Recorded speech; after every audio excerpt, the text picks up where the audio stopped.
Hi, my name is Chris Wade and I am a contractor from the city of Los Angeles, and today we're going to show you how to clean granite tiles. All right, here we got a couple granite squares, assuming you're cleaning your floor. But this can be used in any application, whether it be a countertop or a backsplash.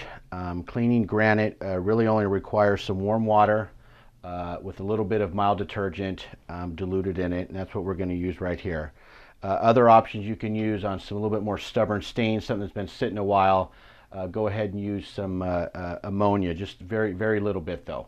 What you want to do is just spray it on, assuming this is a countertop, and just clean up your mess, whatever needs to be done.